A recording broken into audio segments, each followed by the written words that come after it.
मनुष्य जीवन दुर्लभ जन्म मिले केते पुण्य फले मनुष्य जन्म सार्थक हुआई सेवा भाव हृदय थिले।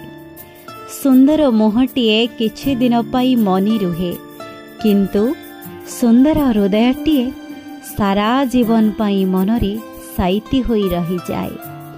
समस्तंक ठारो सबु जिनिस आशा करिबा उचित नुहे काहेकि ना लोक एठी मुहरे गोटे कथा कहंती किंतु मनरे आउ गोटे कथा रखि थांती।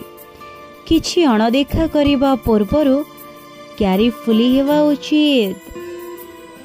एकथा मने रखिबे केयरफुल होई परिले ही तुमे आजी जहा को अणदेखा करूछ काली से तुमर निहाती नेसेसरी होई पड़िबो। जदि मो कथा आपनकु भल लागि थाए तेबे हम चैनल को लाइक शेयर सब्सक्राइब एबे ही करि नियंतु।